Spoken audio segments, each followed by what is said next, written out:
with me mates. Woke up in Leon, Nicaragua after a absolute treacherous bus ride last night, 12.5 hours.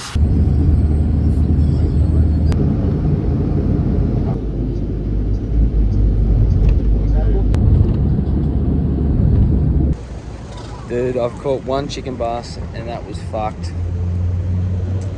But these shuttles suck. Oh my god. Two British people had to get off the bus because they didn't realise that they couldn't get into Honduras without a visa.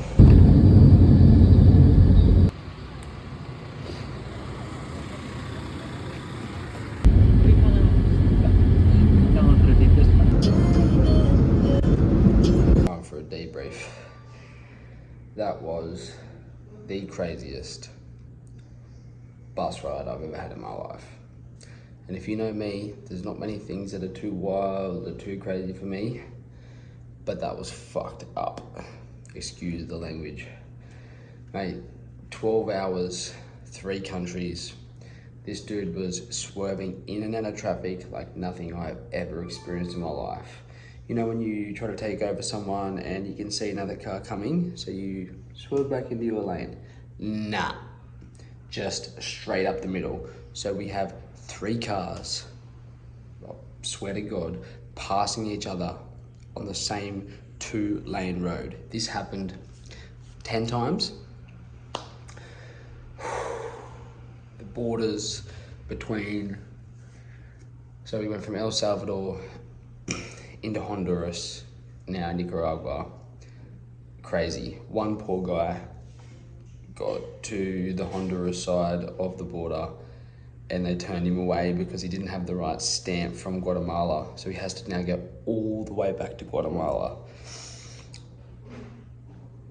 And pretty much every 50 Ks, police checks in all the way through Honduras. And I've never been intimidated or scared by a policeman, but these dudes were bad looking motherfuckers. Like slick hair, built, screwdrivers, guns, assault rifles, staring at you, looking at your passport, staring at you, looking at your passport, every single time.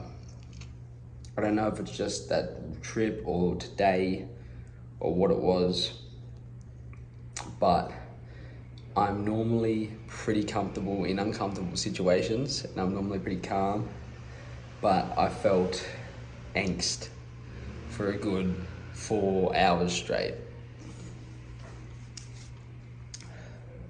It's been a big day. I got on the bus at 7:30. I got here at 8:30, so 13 hours total travel. But we're here, we're alive. Thank God, I'm grateful. Driving through Honduras especially made me realize even more how lucky we are to live the life that we do. It is such a poor country.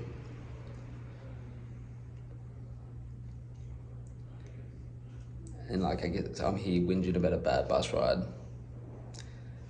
Imagine these poor people living that life every single day.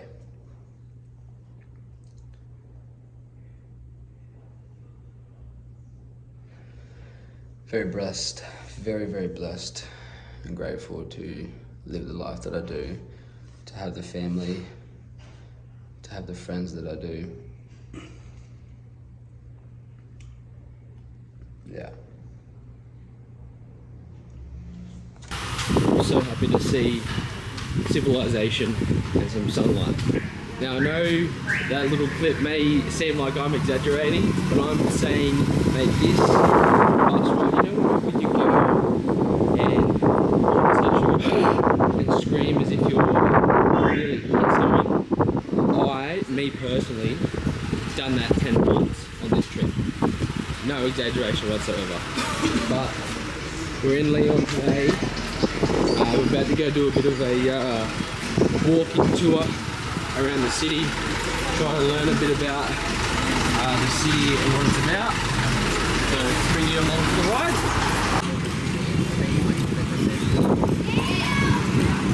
Just finished that walking tour and it was incredible. I'm going to play the footage that I got from around the city and talk a little bit about the history of Nicaragua. Just heads up, it's going to take a long time, so if you don't like history, you can probably skip this part. But I promise you, if you can put up with my Aussie slang for a little bit, it is worth it. What the people of this country have endured and gone through over time is incredible. I'm going to start this one off with a quote from Charles Dickens, because this is how our guide Leo summed up Leon and Nicaragua. It was the best of times, it was the worst of times. It was the age of wisdom, it was the age of foolishness. It was the epoch of belief, it was the epoch of incredulity. It was the season of light, it was a season of darkness. It was a spring of hope, and it was a winter of despair. I probably butchered some of those words, but pretty much what he's getting at is that Nicaragua as a nation, as a people, has seen so much good, but also so much bad. It has so much beauty, but there has been so much destruction. It has so much potential, yet so much holding it back. I thought that was both sad and beautiful at the same time. Now, historically speaking, Nicaragua has a rich and complex history of indigenous civilization, of colonization, independence movements, revolutions, and current day political struggles. Before the Spanish conquest, Nicaragua was inhabited by several indigenous groups. Now, I'm so sorry if I butcher these, but these include the Nicaragua people, the Choroteg people, and the Mataglapa people. Again, I'm sorry if I butchered that. Now, a Spaniard by the name of Gil Gonzalez de Valle was the first European to explore Nicaragua in 1522. In 1524, Francisco Hernandez de Cordoba established the cities of Granada and Leon, which remain major cities of the country today. In 1821, Nicaragua gained independence from Spain and became fully independent in 1838. Now, during the 19th and early 20th century, Nicaragua's location made it a target for foreign powers, especially United States and Britain. Now, it's time to get into the really interesting stuff and also the sad, mind-blowing stuff. Throughout the years of 1936 to 1979, the Somozas etched their name in Nicaraguan history. The Somoza were a powerful political dynasty that ruled Nicaragua as a dictatorship for more than 40 years. The family dominated the country's political and economic systems, controlling a lot of the industry, pretty much treated the people of Nicaragua a lot more poorly than they deserved to be treated.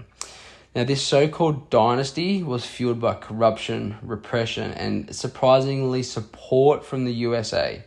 There's crazy murals all around the city of Leon that represent this relationship and the anger that the local people held towards the Somozas and the USA. As their reign as a dictatorship persisted, political unrest grew as equality and corruption became intolerable for the Nicaraguan people, which pretty much set the stage for the revolution.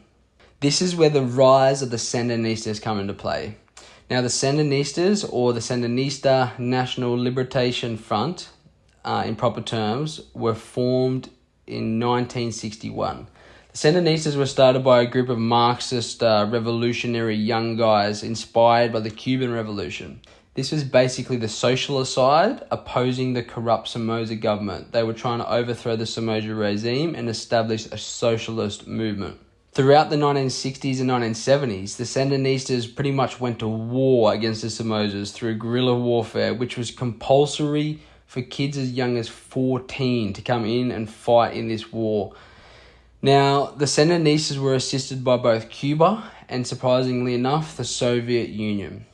Throughout this conflict, there are a key few moments that led to the revolution. In 1978, there was an assassination of a journalist and vocal critic of the Somoza regime named Pedro Joaquin Chamorro. And this pretty much sparked nationwide protests. Now, after this, the Sandinistas escalated their attacks, targeting government forces and infrastructure. By that, I mean blowing up Somoza buildings. Now, this then led to the Somozas really not fighting fair and starting to take things too far to the point where human rights abuses by the Somoza government were so bad that they pretty well turned everyone against themselves, isolating their regime internationally. Even the US, who were traditional ally of the Somozas, withdrew its support during the final years of their ruling. Now, on 17th of July 1979, the leader of the Somozas fled Nicaragua, marking the end of their dynasty. 2 days later, on July 19, 1979, the Sandinistas marched into Managua, I believe I'm not butchering that, it's a city in Nicaragua, and declared victory, taking the country from a dictatorship to a socialist movement. Now this is where it gets even fucking crazier. As soon as the Sandinistas took power, the counter-revolutionary movement known as the Contras was sparking an even more dramatic and brutal civil war in Nicaragua. The Contras were composed of former members of the Somoza Guard, some other opposing Nicaraguan people, and just general regular opponents of the Sandinista government.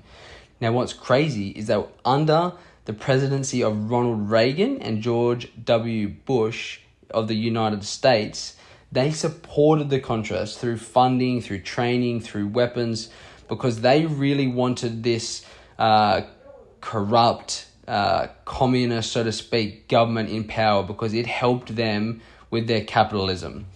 There's a great movie about this. It's also about coke smuggling with Tom Cruise called American Made. It's a great movie. Go and watch it. Now, throughout this Contras Sandinista war, tens of thousands of Nicaraguans died. Eventually, an international mediation effort stood in, which led to a ceasefire in the late 1980s.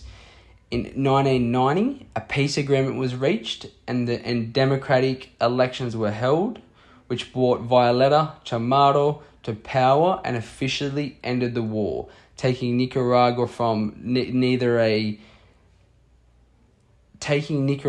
away from a dictatorship, away from a socialist movement, and finally formed democracy within the country. Now, since then, the country has experienced the return of the Sandinistas and the socialist movement, when Daniel Ortega, a former revolutionary leader, returned to power in 2007. Now, whilst his sort of ruling and leading, so to speak, has brought a lot of good things, a lot of good hospitals, free healthcare, free schooling, he's also had allegations of authoritarianism, electoral manipulation, and human rights abuses. Now, despite this crazy, saddening, mind-blowing history, Nicaragua is still such a beautiful place, man. The people, the architecture, the landscape is absolutely stunning. I've never felt unsafe here in the slightest. I love this country. I love the people of this country, and I cannot recommend coming here enough. Guys is going to take us into the markets.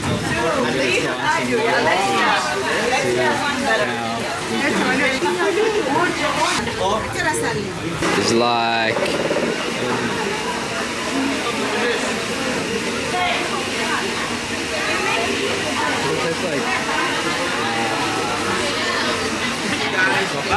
That was a bit of the gospel.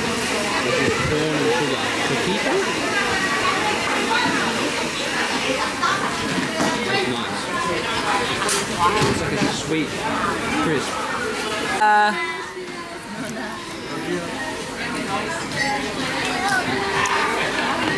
Where'd the bro go?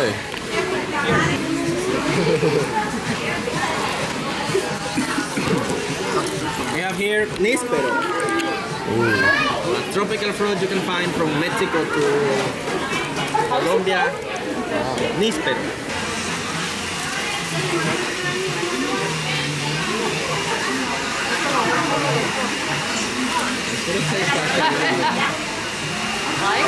So it tastes like a fruit bar. You know when you get, like as a kid, when you get fruit bars I know to school? what you mean. Yeah. You're right. It's good. It'd be really nice if it was cold. Piggy banks. Yeah. Sapote. Zapote. In some countries they call it mamey. Let's see if you guys like it. This is interesting looking. I don't know about this one.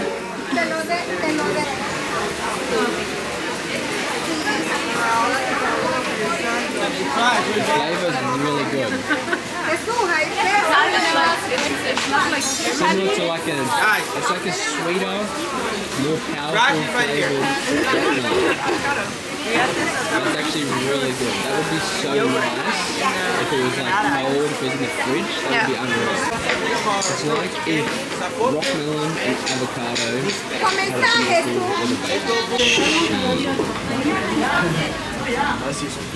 Some European communities are in the north of Nicaragua. We started the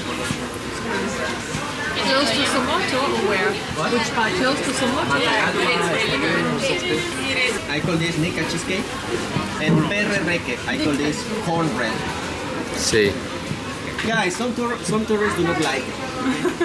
So if that's your case, just feel free to give it to me. So I also ask you to keep in mind this because we're gonna drink it during this tour. This is called Icaro. This powder is coming from a fruit. Okay? So keep this in mind, okay? Icaro. We're gonna drink it later during the tour. The cheese stringers will try to make it into a dessert. Icaro bread. Not a fan of that one. Cornbread?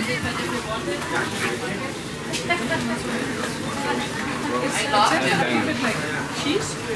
It's like cornbread. Sweet cornbread.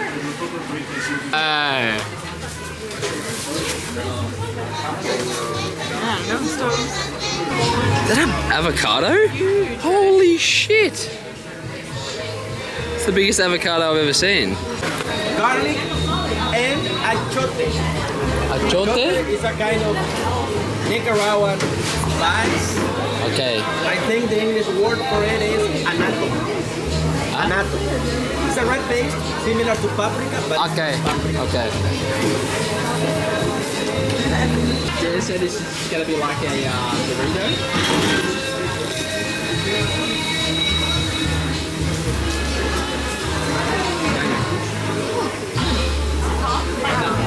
Oh yeah, it's like the Dorito chips.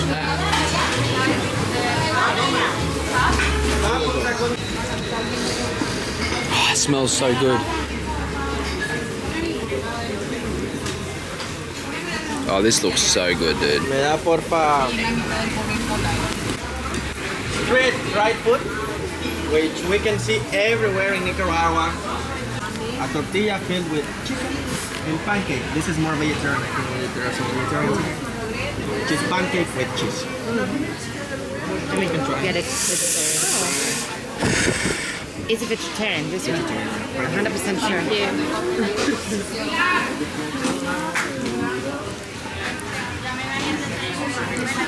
So it's like a chicken taquito.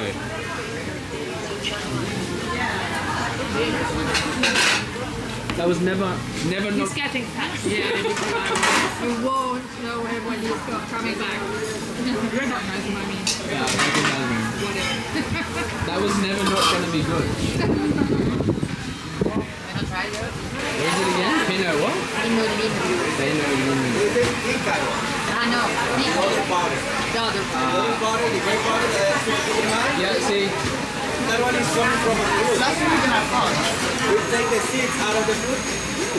Oh my god, that's so good. This powder, we make the powder. It's like a cinnamon chocolate drink. That's unbelievable.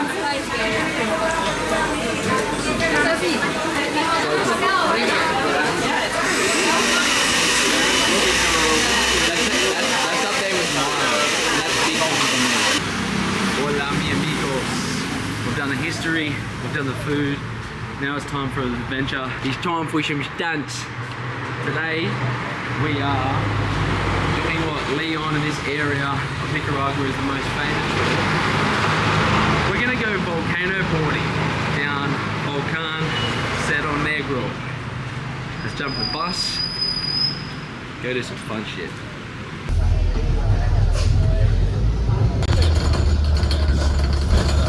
Come on, wobble me after 7 pints. Jesus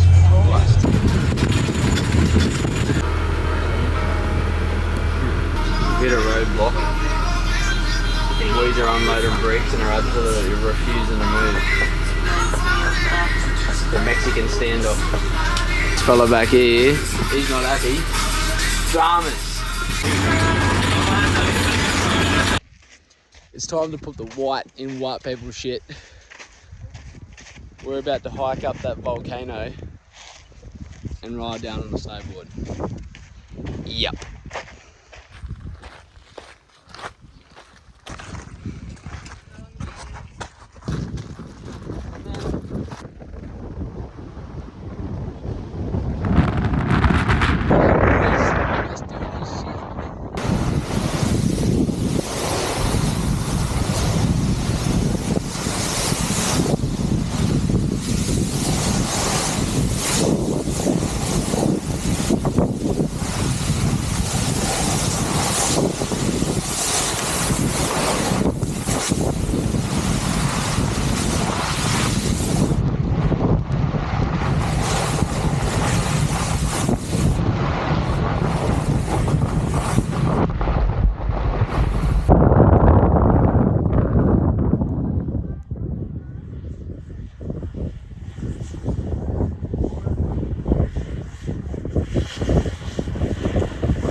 Now do a little bow.